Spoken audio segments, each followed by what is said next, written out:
Hey guys, Casey Allen here. Happy Thanksgiving. Welcome to this special edition of the Casey Allen Show.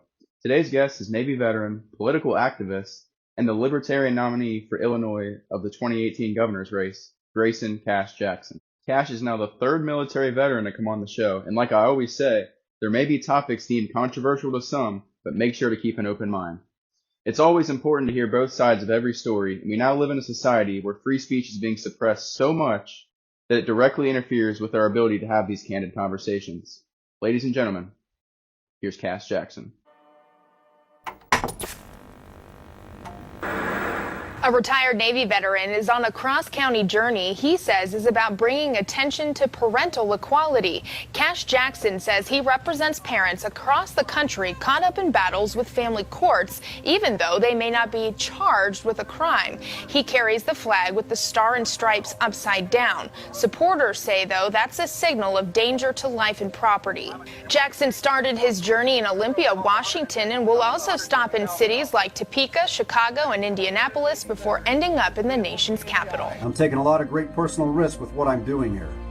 And I'm losing what little time I have with my children just to do this. In fact, I missed my daughter's birthday again for the fourth year in a row the other day. Lord God, pray for our safety today, that you watch over us and bless this time together. We ask these things in your Son, Jesus Christ's name. Amen. Amen. A lot of what I want to do with restoring freedom goes well beyond family law reform. I just want to give them a brief understanding of your come up here. So obviously, you're a 20-year Navy veteran. What was your childhood like, and what encouraged you to actually join the armed forces in the first place? Well, like many individuals in this country, I grew up in a lower middle class home, lower middle class to impoverished.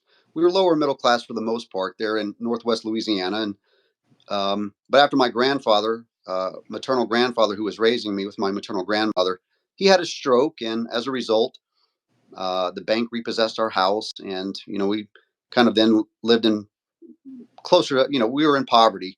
There was four of us living on one Social Security check, in a small single wide trailer out in the middle of the woods in northern Louisiana, and so the prospects of what I was going to be doing with my life were, I had some challenges ahead, like what many Americans do, and I made the decision to join the military. I wanted a bus ticket. Had a lot of challenges and tough things in my childhood, but I wanted a bus ticket. I wanted to be strike out as a man on my own. So at 17, I joined the United States Navy, and I left for boot camp in August of 1996, and did my couple months in boot camp and headed off into the great big Navy, and became a submariner. Got stationed down in Kings Bay, Georgia, on the USS Nebraska Gold Crew. My career, I ended up staying in and did a full 20 years and did some magnificent work. I was a recruit division commander right here in Lake County, Illinois, where Great Lakes Naval Station is, the Navy's only boot camp and largest naval training centers up here. And I did a tour up here. I did 2 tours in doing classified undersea research and development, where I held a top secret TS SCI clearance. So about 8 years I was working with TS material. So I was very intrigued by what happened with Donald Trump and Joe Biden and the debacle with classified documents there. But retired in 2016, and kind of became what amounts to a human rights activist. And through my activism, I used the political field in 2018 to generate awareness and discussion about the protection of parental rights. So before COVID came around, myself and other parents were already embroiled in this war, because that's what it amounts to. It's a war between the people of this country and government and the state, and it's in all 50 states. It's rampant. We diminish and, kind of minimize the impact, the sheer volume of societal impact that this is having on our country, and there is not nearly enough discussion on it. So in 2018, I ran for governor of Illinois on the Libertarian ticket. I got the nomination in a 3-way race there within my party. I received that nomination, and I went on to run against J.B. Pritzker and Bruce Rauner and Senator Sam McCann. But yeah, so you're saying, so obviously, so everyone in the audience is not familiar. So you actually won the nomination as the 2018 Libertarian candidate for the governor of Illinois. So you actually you went up against Bruce Rauner, and obviously he was the incumbent at the time. And then actually Spritzer, Spritzer, is that his correct name? Or Pritzker, my bad. I'm sorry, J.B. Pritzker. Yeah, So Pritzker, yeah. he actually ended up winning. Ended up winning that debate. So I do have to ask you though. Let's just say hypothetically you end up winning governor that year. What would you have done or implemented that J.B. Pritzker has not? That's a loaded question, and I think I've got some pretty sufficient answers for you. And I say that it's loaded because people are going to believe me to be extreme, and that's okay, because I believe what's happening in this country is extreme. Mm-hmm. I think that the most overlooked issue here in the state of Illinois, like many other states, that our government is not being properly monitored and held accountable. The lack of transparency and the one-sided, heavy-handed nature with which government treats its people is something that I believe bears tougher solutions. One of those being that the judiciary in Illinois, like other states, is completely unmonitored. They are self-monitored. They are self-policed by the Judicial Inquiry Board, by the Attorney Review Disciplinary Commission, known as the ARDC here in Illinois. And truth be told, there is little to no accountability whatsoever. And why? Because you have literally the wolves guarding the hen house. And something that I would have liked to have seen implemented would have been constitutional training for the entire Illinois National Guard, an immediate implementation and training pipeline to ensure that all National Guard members in the state of Illinois became, in essence, experts on the Constitution. And why? How do we defend this nation against the domestic enemies within the state government that has literally been terrorizing its citizens because of our own ignorance? We do not know the Constitution. And I would have wanted those Guard members then I would have sent them into the courthouses in uniform to record and observe all judicial proceedings, to document what's transpiring, to document and find out on a very real level just how systemic is the corruption and the violation of basic due process rights. And I mean basic ones. I'm not talking about complex issues here. I'm talking about simple things like a motion, a notice of a motion, knowing if there's going to be a hearing that's going to transpire that could possibly sever contact between a parent and a child. I mean, Christ, we have associate judges in the state of Illinois, and this happens in many states. They are appointed. Who are they appointed by? By the judges in the courthouse. Their peers, their seniors are appointing them to positions and then levying them with the power and the authority to literally take your children. And do they have do they have term limits there in Illinois? What's the for governor? No, I mean I'm sorry for judges? For judges, yeah. Oh no, I don't believe so. I don't believe that they do. I don't believe that they do. And so that might sound very radical to people, that I would actually train the National Guard on the Constitution, have constitutional experts come in and develop a curriculum and a course to train all of them in, but also into the education system on a statewide level. Because oftentimes the victimization at the hands of the state is due to our own ignorance about our very own rights and the healthy, very lawful assertion of those rights. We are taught and indoctrinated in school through the public education system that has largely been controlled and infiltrated by, I believe, leftists, in my own personal opinion. I believe that the teachers' unions in the state of Illinois, like many other teachers' unions, is governed and ran by a Marxist, socialist, communist agenda. And it amounts to an indoctrination and an ownership that the state is taking of our children. We saw this with COVID. We see this now with the LGBTQ movement. We see this with how parents choose to parent and raise their children. You have a fundamental human right to raise your children and instill in them the belief systems, the ideas, the philosophies, the virtues that you as a parent find important, and to help nurture them into becoming productive, law-abiding citizens in this country that are willing to fight to defend the weak. I mean, I think these are ideals that most Americans and human beings share, is to, as fathers, we want to instill in our boys especially, defend the weak, stand up for those who don't have a voice. Being courageous requires our children and ourselves to demonstrate, in the presence of a very real fear, the virtue of courage. And courage, a lot of times, is saying something and speaking up on something when you see that it's wrong.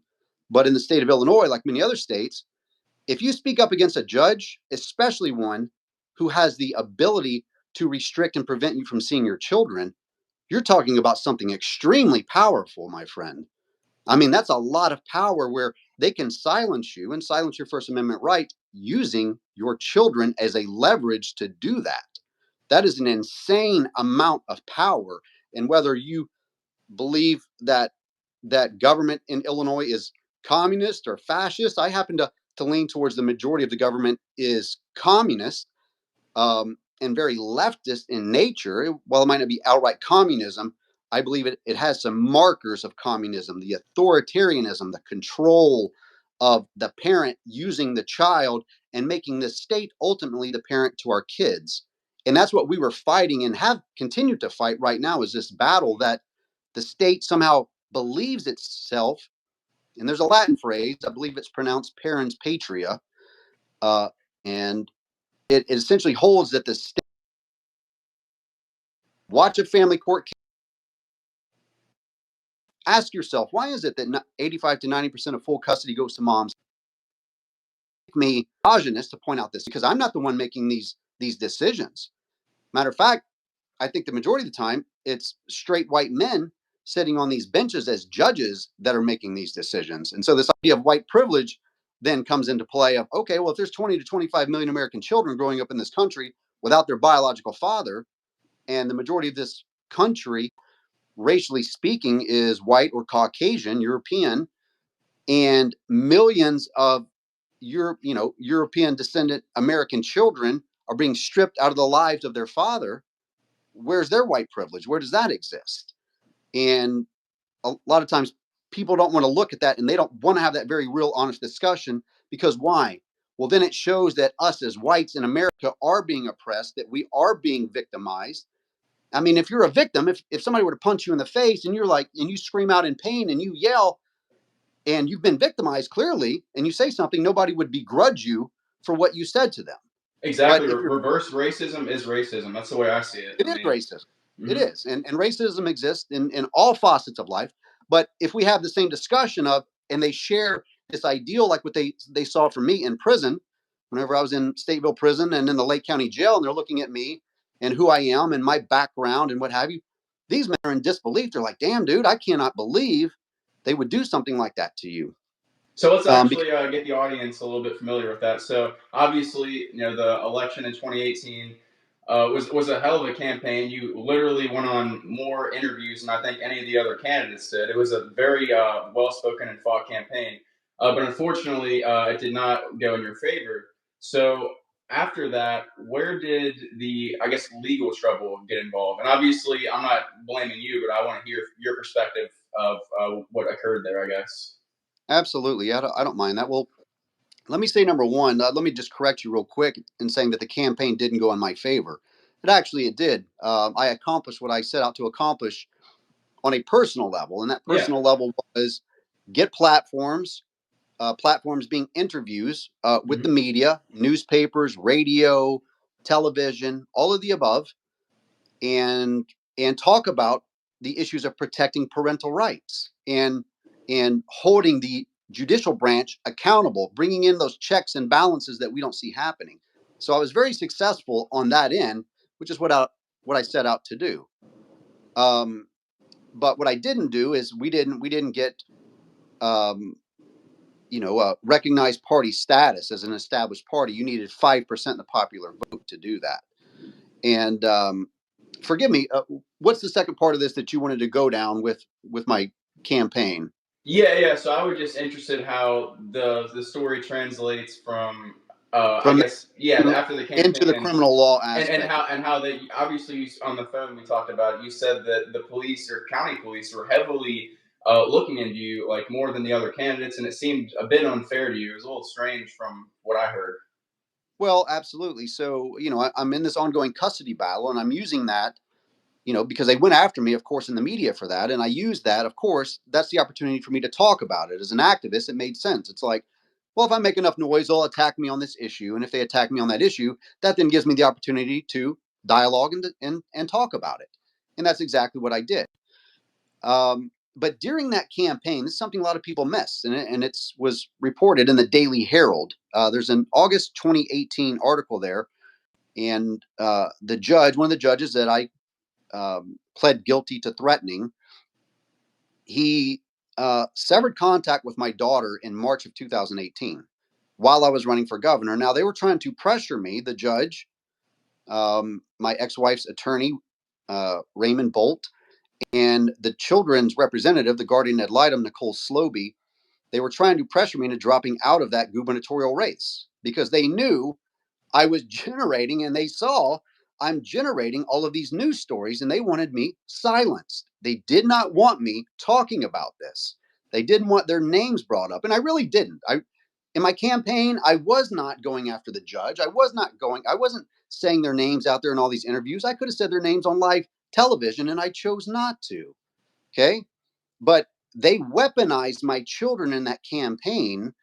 And one of the most outlandish parts of this is that my judge and his name was Joseph Salvi at that time, his brother, Al Salvi, who's a former elected Republican here in the House of Representatives in Illinois. And Judge Salvi's sister just ran. She was the Republican nominee for Senate, U.S. Senate, against Tammy Duckworth, Kacee Salvi. Mm-hmm.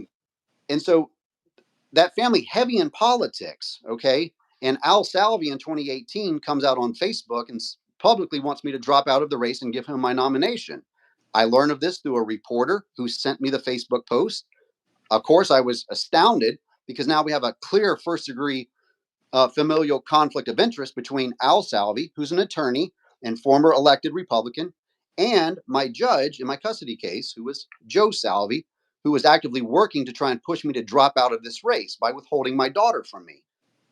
Because March until August, he was withholding my daughter unlawfully, I will say. And that really seems like conflict of interest. I mean, that pretty much defines it.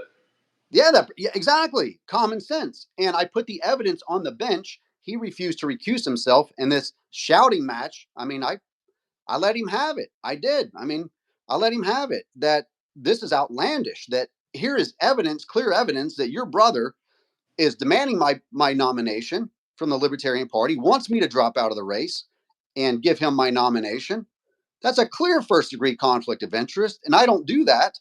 And a few months later, at the conclusion of the election, Judge Joe Salvi then severs contact with my son in November of 2018, as soon as the election concluded. And there was no motion, no notice of motion, no finding of endangerment, no finding of unfitness, no nothing. And this nonsensical stuff that, of course, they smear, it was a smear campaign to smear me that I was a deadbeat father because I was behind on child support. Of course I was behind on child support. Of course I was. They had me paying upwards of $3,500, $3,600 a month in child support when you included child care, extracurricular activities, the child support for her and the child support for my older son. And I never had an issue providing for my children, ever. Yeah, never needed the government to tell me to provide for my children, ever. And exactly. So I actually saw one of the videos, and you actually claimed that the Social Security they're asking you for came out of one of your VA checks, right? Well, so not my VA check. So there's some distinctions in military pay, okay? Okay. And as a 20-year retiree, I receive an E6 pension, okay, from the United States military, from the Department of Defense. Now, that's taxable income, and they're allowed to go after that, right? What, by federal law, they're not allowed to garnish is your military disability pay. And a lot of people don't understand military disability pay and why we receive it. Some people are under the interpretation that it's more like Social Security disability, and it's an outright, like, you're completely disabled. Now, the Veterans Administration has certain levels of disability findings. So for instance, if you right now, I believe you said you're 23 years old. If you were to go into the military, you're going to do a full physical, mental workup, psychological evaluations, and they're going to find that you're either fit or unfit for military service. And once they find that you're fit for military service, mentally, physically, and everything else, they will then, throughout your course of service, you document whatever medical issues you have. So let's say you join at 23. If you do 20 years, you could retire at roughly 43 years old, 44 years old, which is pretty damn young to be collecting a pension. But also what they're going to do is just like they do with every service member over that military career, whether it's 2 years, 4 years, or 40 years, they're going to look at your medical record and go, okay, well, he had a dislocated shoulder. He had hernias. He had, a back injury, whatever. And they're going to document all of that. And then what the Veterans Administration will do is on your physical, where they process you out of the military, they're basically going to look at you and go, okay, well, how much damage was done? And then they're going to award you a financial amount for each thing or each percent. So like a shoulder, you might have I dislocated a shoulder and separated an AC joint in the other one, have some arthritis and scar tissue as a result of that. And so they might award me 10% disability pay for that. 10% disability pay if I have it in the other one. I somersaulted down a mountain and had some neck and back injuries. And so, those chronic issues, that's another percent. But do you think you were fairly compensated for those injuries? No, absolutely not. No, for what it does to your mind and your body, absolutely not. I think I take home about $60,000 a year, approximately, with my military retirement and my military pension. That's 20 years of military service. But if it wasn't for the disability payments that I receive, I wouldn't get that. I would only get about $24,000 a year as a retired E6. And that is not a lot of money for the amount of work and what they do to our minds and our bodies and the treatment that we receive, especially, from our own government. They weaponize that military service against you. No, it's not. It's not nearly enough. Absolutely. And I think there's a big issue with housing crisis too, because I've seen so many homeless veterans, and obviously economy has a big part in that, but still it's like, what do you think could be implemented on, I guess, a national level to help veterans be more, I guess, sustainable and live the lives they actually deserve? I don't think that any person, myself included, can live the way that they would like to or deserve when their very government is oppressing them. And it is. Make no mistake about it. Take a look. If you were to look at the threats and the coercion that was used to make service members unwillingly take that COVID vaccine, to choose between their military service, the stability, because here's what they weaponized. They weaponized the stability of the family unit in large part. They weaponized that person's desire to continue to serve their country against them into choosing something that we didn't have enough information about, or something that they might have had a religious reservation. Me, myself, I mean, we take a lot of vaccines as service members anyway. So I don't think most people are really anti-vaccine anyway in the military. And if they are, they quickly get over it, because you're either going to take the shots that they give you if you don't have an allergy to it, or they're going to kick you out. So taking the shot and taking shots, they're not opposed to. They don't have this large opposition to vaccines, but there were plenty of them who had legitimate concerns. I mean, you had plenty of women. I have close friends of mine that were women, had not yet had children. They're very concerned about, is this going to do anything to their reproductive, possibilities? And the same thing for men. Men want to know. I mean, we didn't know. We didn't have the data. There wasn't enough time. But yet our government, our federal government, had no problem weaponizing that and using that to say, well, if you don't get this shot, we're kicking you out. They didn't make the religious exemptions like they should have. Well, and see, and you're right. The craziest thing, though, is the Biden administration. They unconstitutionally suppressed people and forced them earlier. I believe it was like November of 2022, maybe 2021. But I think it was basically forcing all these regular blue collar workers, government employees, basically everyone, threatening you're going to lose your job if you don't get this vaccine. Yeah. And later the next year, it rules unconstitutional. And obviously, there's been no justice for any of that, which is completely ridiculous. No, yeah, and likely they won't. And the only true justice that could be had would be for those who said that it was lawful. Look, we've got to get this idea through our thick skulls as Americans, as people, that legal will never equal moral. Just because a judge or a statutory body, a legislative body, implements a law of some kind or a statute of some kind, that doesn't mean that it's moral. It doesn't mean that it's right. It doesn't mean that it's going to do what's best by society. It just might mean that this is something they thought would be good, but good intentions pave the way to hell. And that's exactly what we're doing as Americans. We feel like our good intentions of, well, I voted and I supported so-and-so was enough from us, when clearly it was not. It's evident in this country with the substantive police state that we live in and the amount of government control that we live in.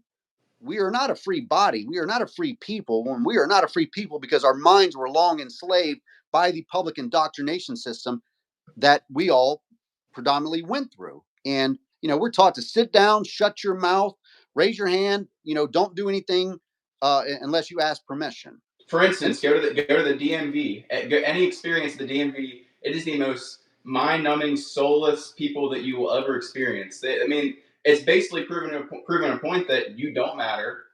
You're just a number, and because that's essentially what you are, and we're not going to respect you. Like, it's really hard. It's honestly really hard to walk in there with a lot of pride and be treated that way. It's honestly, but it's really transparent to the way society is and indoctrination is today. Absolutely, it is. Well, and it's also reflective that I think in their own attitudes, they know what they're doing inherently is wrong. And why? While they might not consciously be processing this, or maybe they are, I don't know. Maybe they are, because many people they want their paycheck, they want their benefits, they want to be able to provide for their family, they want that job. I mean, 9 times out of 10, that's the defense of a government employee when you call them out on something that they're doing, and they go, "Man, I'm just doing my job." No, you are not. You are not just doing your job. Right? But I think inherently they know that this taxation part, it is theft. I mean, you purchase a piece of property, you purchase a vehicle, for instance, you buy yourself a truck. It is your time, your labor, your sacrifice, your everything to work to get that. Right? Now, this is in the pursuit of life and liberty. Okay. And part of your happiness is seeing yourself succeed and becoming stable and raising a family and having these aspects of the American ideal of free, and you're working towards that, but you have a system of oppression. How can you ever be free and have that life that you want? And you do deserve it. Make no mistake. You as a human being deserve it.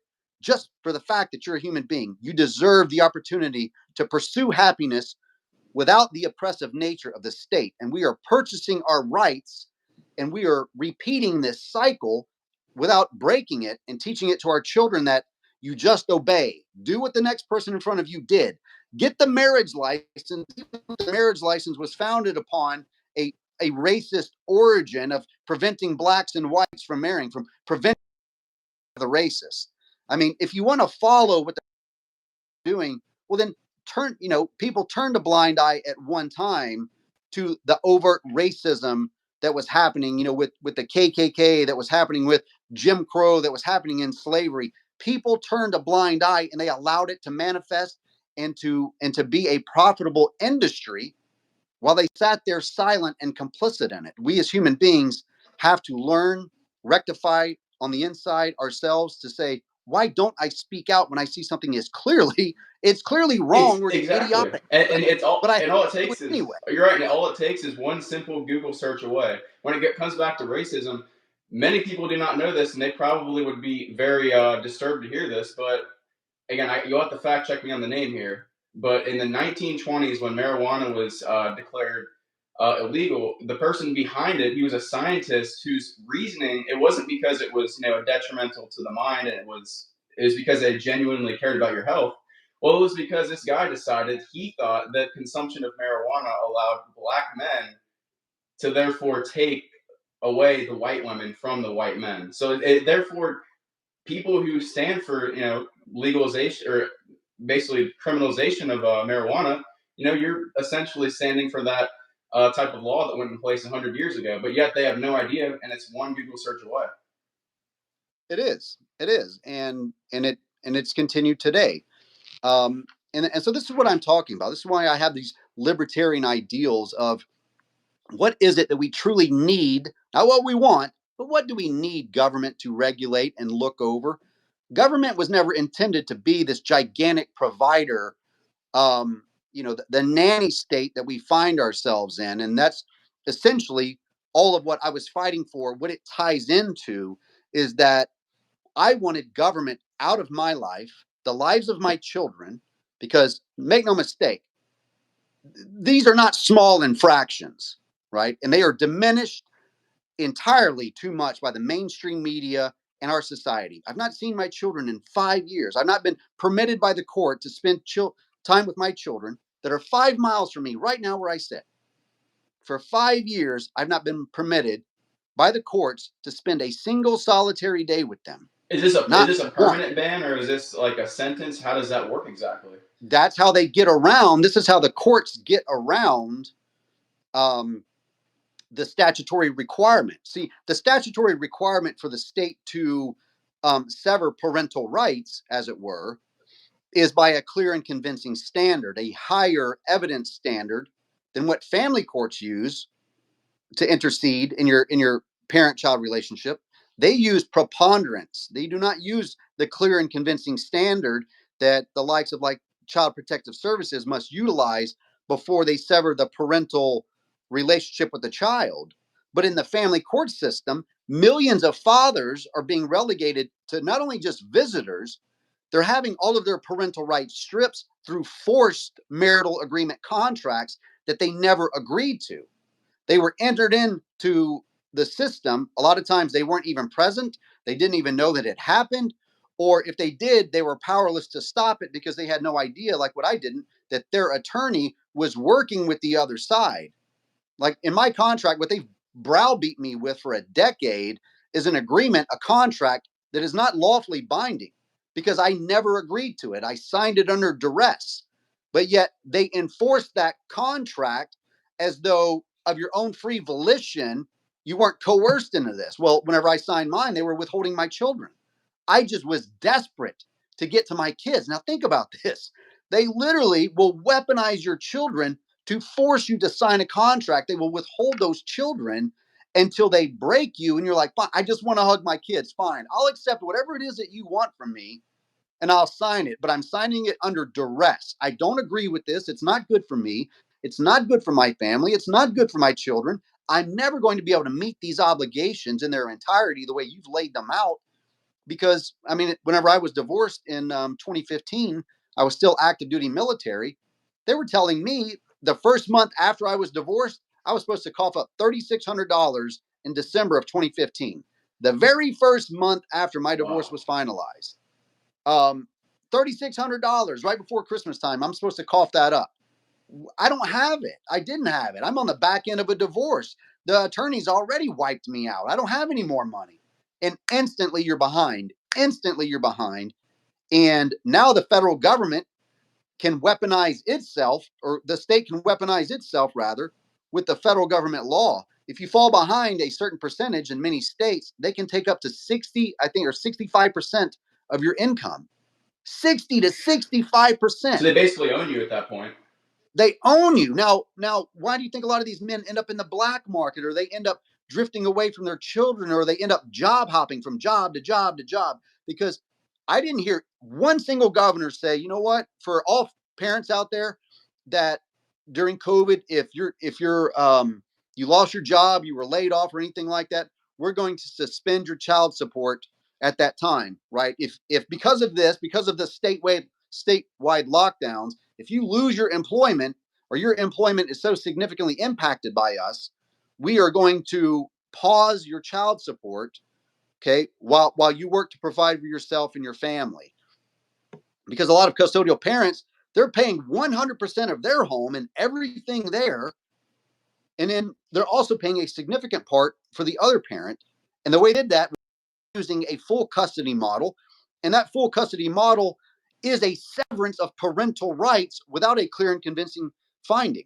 if I don't agree to that, if I say I don't agree to this, I'm only signing this under duress because you're withholding my kids. I want to see my children, and this is the fastest way for me to see my kids after you've already withheld them. You know, I'd already been apart from my kids for the majority of 3 years already, completely apart from them for 3 years preceding my divorce. I was already broken down. I was already worn down. It didn't take a lot more to get me to sign this piece of paperwork that I never agreed to. My own attorney wouldn't fight for me. The judge basically used veiled threats that if I didn't sign it, he could make it worse. And I've been browbeat. They've tried to browbeat me into submission ever since then. But all I do is I speak up, and it's my First Amendment right that was so powerful. It's what they hated the most. I mean, they literally argued in court that they should not. Raymond Bolt, attorney Raymond Bolt, here in Mundelein, Illinois, argued to Judge Janelle Christensen that I should not be allowed to see my children until I, quote, stop posting about the courts and attorneys in Lake County. He said that. That's a direct violation of the First Amendment. He said that to Judge Janelle Christensen, that Mr. Jackson, and he said the courts had a long history of it. He even precedes that with saying to Judge Janelle Christensen that the court, he wasn't talking about just Lake County, he's talking about nationally, that the court long had a practice of gagging parents and preventing them from talking about their cases. And they're doing this right now as you and I speak. There are gag orders entered into place against parents, preventing them from speaking out. And if they do speak out, the judge is going to use their contempt powers. They're going to abuse their contempt powers.